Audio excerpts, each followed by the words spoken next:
Hello, everyone. So thanks for that, Scott. So today I'm going to be talking to you about some work that I've done with arbuscular mycorrhizal fungi. So we've already had a couple of really awesome talks earlier this morning that touched on mycorrhizae, but my project that I'll be talking about here, maybe we'll look at it from a slightly different perspective. So yeah, my talk's titled Fungal Friend or Foe. Which one is it? So, and also what I'll do is I will give a broad background on mycorrhizae. There's probably, a lot of you here probably already have a good background on it, but maybe there's some of you who don't, so I'll start quite broad. So within the soil environment, I'm sure I don't need to tell people here, but within the soil environment there's obviously numerous soil organisms and soil microbiota, and many of these organisms are key to soil processes, and therefore they're really important and they're key to overall ecosystem functioning. And regarding terrestrial plants, there are one group of soil microbiota that have not only been critical to the evolution of land plants, but are still really critical to overall productivity and biodiversity of plants today. And those are the arbuscular mycorrhizal fungi. So very broadly speaking, because it's a complex interaction, AM fungi form associations with the majority of land plants, and they form associations by colonizing their roots. And basically, they form a symbiotic relationship, which is very broadly speaking based on the transfer of nutrients. Nutrients primarily, most well defined and well studied, phosphorus, but also nitrogen as well as many other nutrients, including potentially silicon, and also water in exchange but they receive photosynthase from their host plants, so that's carbon in the form of hexose sugars. And so in this way, mycorrhizal fungi, arbuscular mycorrhizal fungi, and their host plant have this relationship.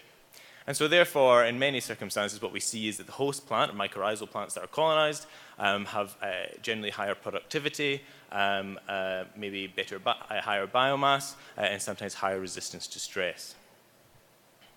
So that's a nice introduction for you. But AM fungi are also important from a broader perspective as well. So there's a lot of work that's been done on looking at biodiversity of land plants, and from some perspectives, the biodiversity of land plants and the overall productivity of plants is often sometimes driven by the biodiversity of the AM fungi below ground. And so from this perspective, the AM symbiosis is often really vital to linking biodiversity and overall terrestrial ecosystem function in natural ecosystems.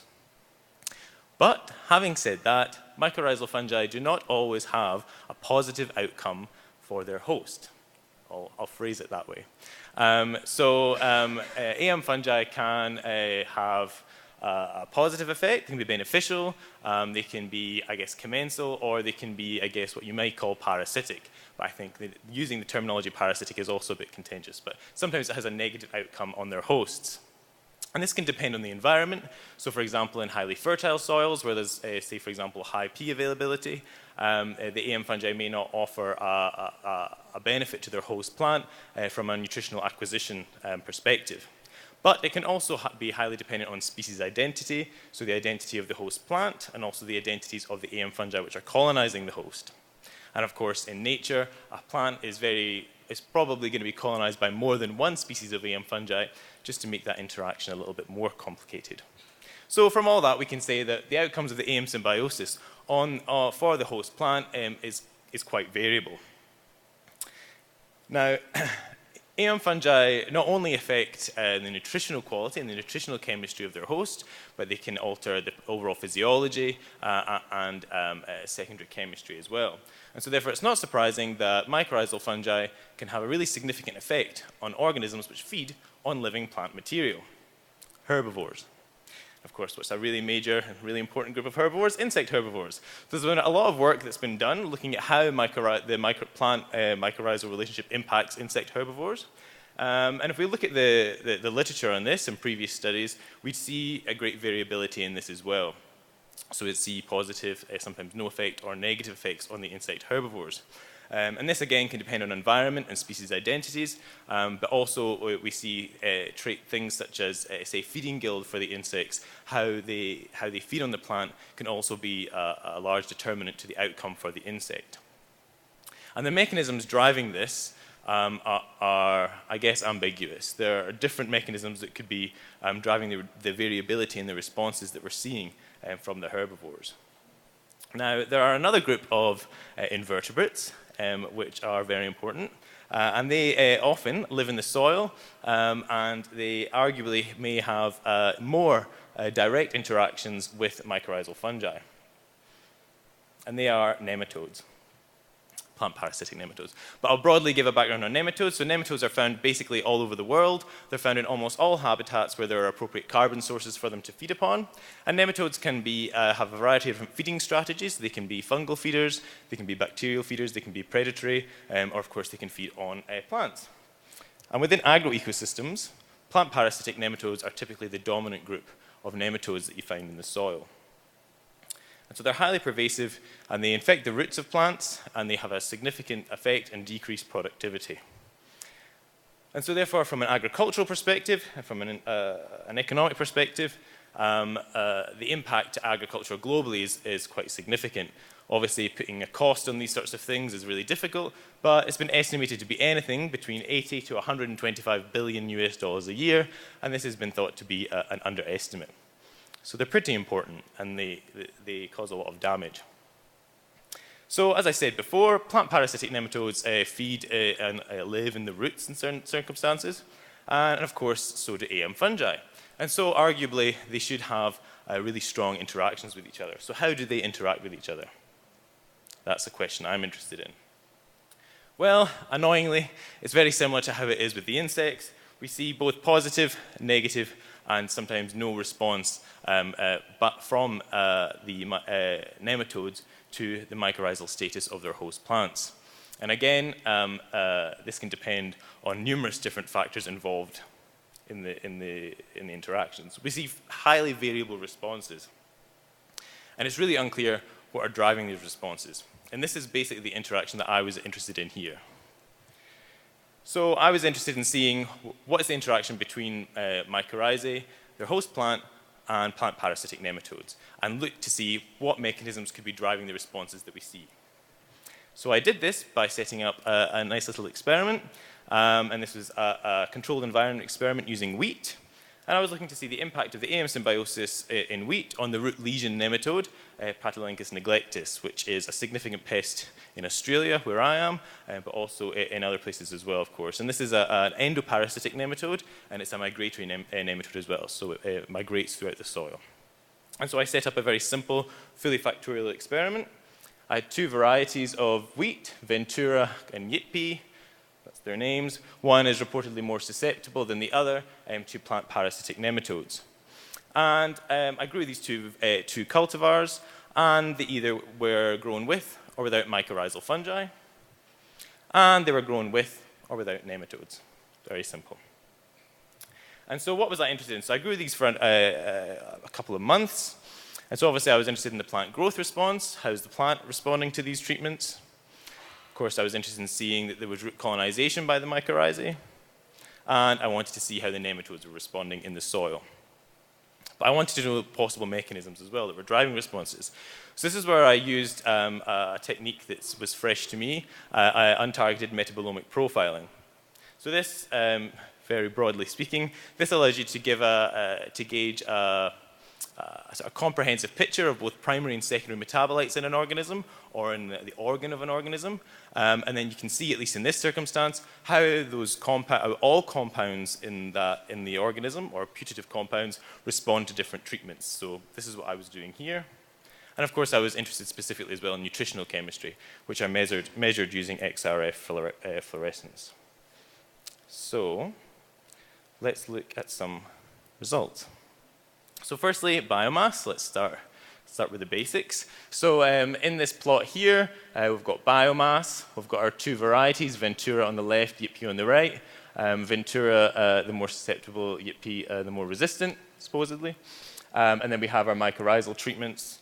Do I have a thing here. Yes, we have our mycorrhizal tree, so non-mycorrhizal, mycorrhizal, non-mycorrhizal, mycorrhizal, and then nematode, black, white, black, white. And so you can see we had a growth suppression response from the mycorrhizae. So pretty consistent in both varieties. We're seeing a bit of an interaction effect here with the nematodes, but generally speaking, the plants aren't growing so much when they're colonized by the mycorrhizae. So how did the nematodes respond? Well, there you go. In this plot, we've got our two varieties, Ventura and Yippee, and they typically, we're seeing an increase in the nematode populations in the soil in response to positive AM status of the host plant. So we're seeing mycorrhizal fungi suppressing plant growth, and we're seeing them promoting nematodes. So considering these data, they're not really very good symbionts for the plant. So what could be driving this response? Well, as I mentioned, I measured nutritional chemistry. There's lots of things going on in this slide here, but the take-home message is I measured a couple different nutrients, phosphorus, of course, copper, zinc, potassium. And generally speaking, when we look at it all together, we're seeing that mycorrhizae are actually having a beneficial effect from a nutrient perspective on their host plants, so on the roots. We're seeing it basically in most circumstances in both varieties. So we're seeing a positive response in terms of nutritional quality. So potentially this could be driving the response from the nematodes. Nematodes feeding on roots that are high nutritional quality, they're doing better. Possible. Having said that though, there's actually very little data that supports that nutritional quality is a main driver of plant parasitic nematode success. So there could be something else going on, because it's never that simple, is it? So of course, as I mentioned, carried out metabolomic profiling. Metabolomics allows, as I mentioned, the simultaneous analysis of primary and secondary compounds. And you basically get a whole bunch of putative compounds. You don't really know what they are at the beginning, and then you can see how they are responding, whether they're going up or down in abundance in response to treatment. And so we've got our two PCA plots here. We've got Ventura and Yippee again, and basically the points that are clustering together are more closely correlated. And our pink and green are our mycorrhizal, our blue and purple are our non. And you can generally see that our pink and green are clustering more to the left, with our mycorrhizal treatments. The nematodes are having an effect, but it's maybe not quite so clear from the PCA plots. But considering we're looking at basically the entire metabolome of the roots here, this is quite a significant response. But at this point, we don't know what's driving it. So this is where we then do further analysis, and we say, using multivariate analysis, we say, okay, so what potential compounds are responding the most to our treatments that makes most biological sense, that could be driving the response that we see? So we did that, and there were a couple of compounds that really stuck out, and these were the benzodiazepines. So these compounds are constitutive defenses that are found in the roots of many within Poaceae typically. They're quite well studied group of compounds, and they're also found in some dicotyledonous species as well. And typically they're stored in the vacuoles of the roots as stable glucosides, and then upon tissue disruption they become active, and then they have a defense effect. So what we found with these guys was that in response to the mycorrhizal treatments, we were actually seeing a suppression, a reduction in the different benzodiazepines, the different defense compounds. So here you're seeing in Yippee, maybe not so much in Ventura, but here and here. And so these are the three major benzodiazepine compounds that have a lower concentration or lower relative abundances in response to mycorrhizal colonization. We also found a correlation as well between total root colonization and one particular compound of the BOAs, of the benzodiazepines. So we saw the AM fungi are reducing the benzodiazepine glucosides. So that maybe was a lot of information, maybe it wasn't, so I'll just quickly summarize, because I think I'm coming to the end of this talk. So basically, what did we find? Well, we found the AM fungi had a negative response to plant biomass, so we saw a reduction in the overall biomass of the wheat, pretty much in both varieties. But we found that the mycorrhizae had a positive effect, at least in terms of nutrient concentrations in the roots. But we did find as well that the mycorrhizal colonization was actually reducing root defenses. So we saw a suppression of root defenses in response to colonization in both varieties. And then this is likely to be what's driving the promotion of the nematode populations in the soil that we found in response to colonization. So the take-home message from this is that, as those of you who are familiar with mycorrhizal fungi interactions, they are highly variable and they're very complex. But there is a lot of promise in terms of their use in agriculture, as I'm sure a lot of you are aware. But it's using techniques, the variability is really annoying, basically. But using techniques like untargeted metabolomics allows us to at least get a nice broad picture of what's going on, and then maybe once we have a better idea of what could be driving these driving the responses, we can then more effectively utilize them as inoculants in the soil and agriculture. So I'll end it there. And I'll just thank Charles Sturt University, where I'm currently based, as well as the Graham Centre, Western Sydney University, and the British Ecological Society, who funded this study, and all these people as well. Thanks.